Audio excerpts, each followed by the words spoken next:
Hi guys, welcome to the channel. Today you're going to see me do a little bit of filler work on these panels and a whole lot of sanding. Thanks for tuning in.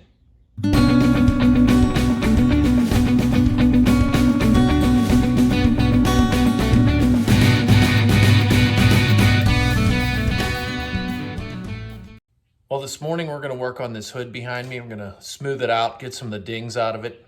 There aren't many, but they're there. Before I do that, let me show you what products I've been working with, and we'll get going.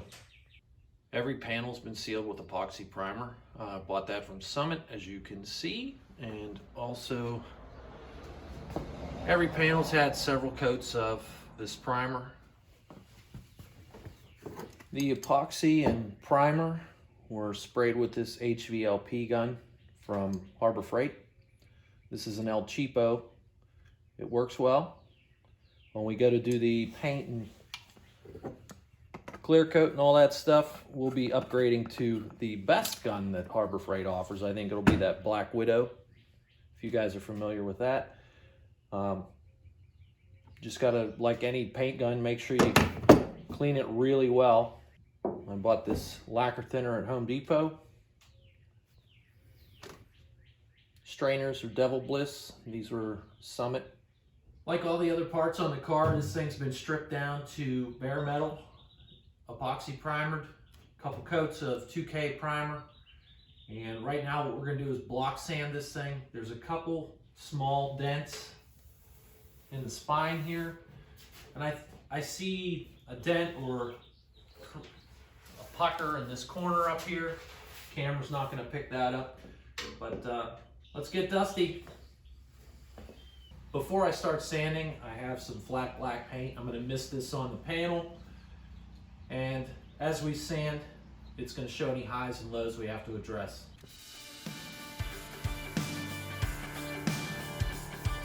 Real quick, after spraying the guide coat, this is what it looks like up close. We will sand until all this black is gone. Any highs or lows will, like I said, they'll show themselves.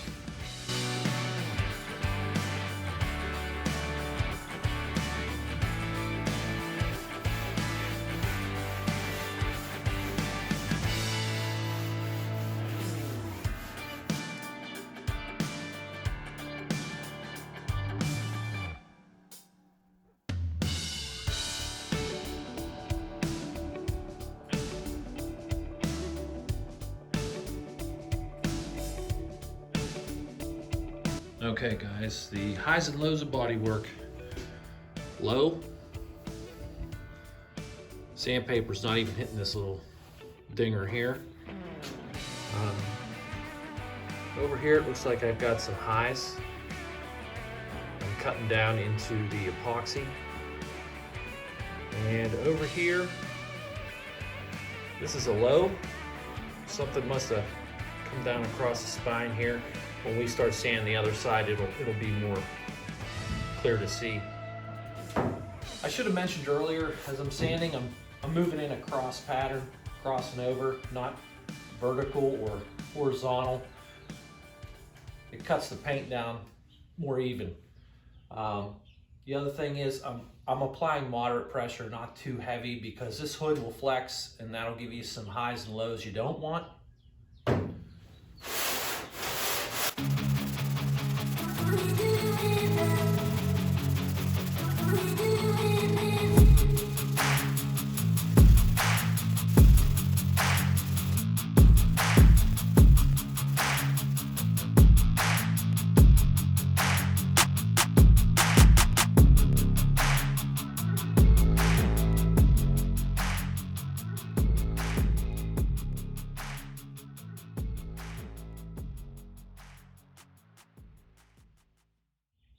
Okay, the whole hood is sanded in 180 and it looks a little worse than it actually is. A lot of these spots that you see are just thin spots in the primer, I believe, because you cannot feel this stuff. The ones you do feel, I have a low spot here. We'll hit that with some icing. And over here, like I said, on the spine, You can see how the sandpaper wasn't hitting in this area and then across the spine on this area. And I'm not sure what fell on this hood. There's a high spot here and a high spot here. And when you rub your hand across this, you can feel the dip. So something came down right through here. Okay, hood's flipped over. I think I lucked out on this one. You guys could probably see that dent from here. Right in there. I got lucky that it wasn't underneath the structural piece. So if you're an amateur body guy like me, this gear wrench hammer and dolly set is pretty nice. I think it was about $100. Part number... Anyways. Real nice set. Wish I would have had this sooner than later.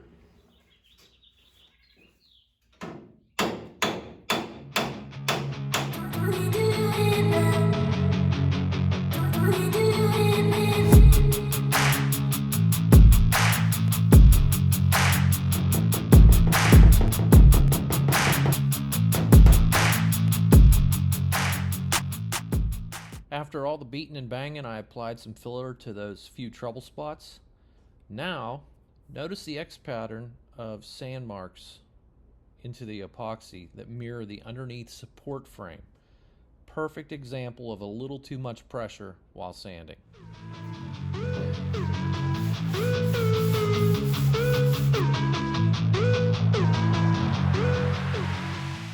So that was 220, and you can just see the shadow of what it was underneath.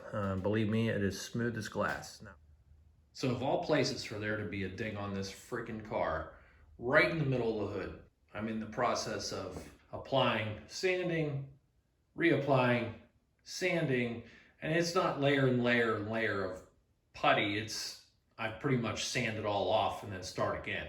And that's where I'm at right now. We're getting closer. Just gotta be patient, I guess. Guys, real quick, I'm gonna give a shout out to Joe Jr. at GM Classics.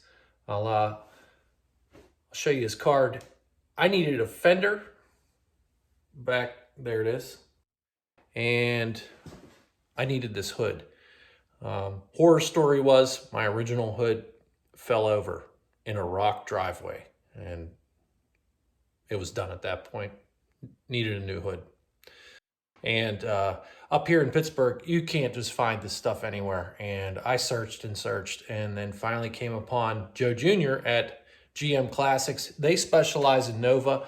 Probably more of the older stuff than ours. Really nice operation. He's got a lot of stuff. Doesn't hurt to call them. They're northern Kentucky, right on the Ohio border. I had to drive a ways, but here's his card, and maybe it helps you out. Next up is this left front fender. While I'm waiting for that filler to dry, we're going to go ahead and block sand this down a little bit.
I'm gonna mix this 4-to-1, 2-1.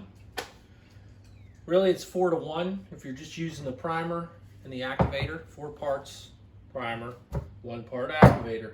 I'm gonna add a little reducer in here. I'm not looking to do a high build coat. This is just kind of clean up the little bit of body filler I have on the panels, fill in.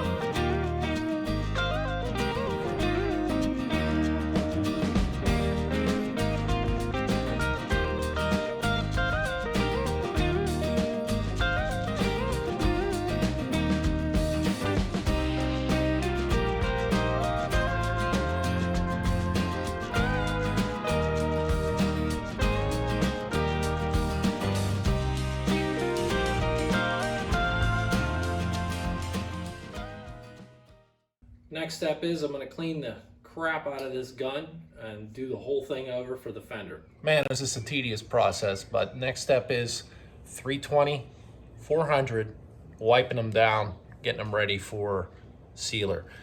From here on out, you're going to see me wearing these things because I don't want to induce any contamination into the panel, cause me problems later on.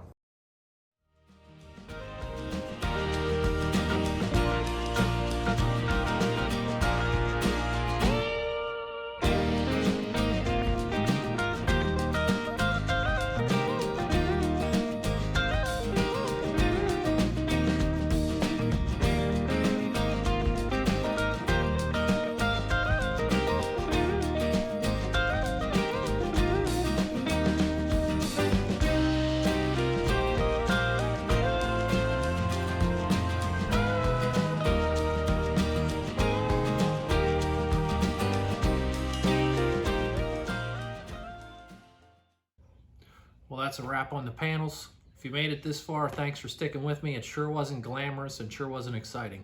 The upcoming videos are going to get better, I promise. But you have to add this in because it's part of the process. So if you want to do me a favor, like, subscribe, share with some friends if you like. Thanks, guys. Have a good one.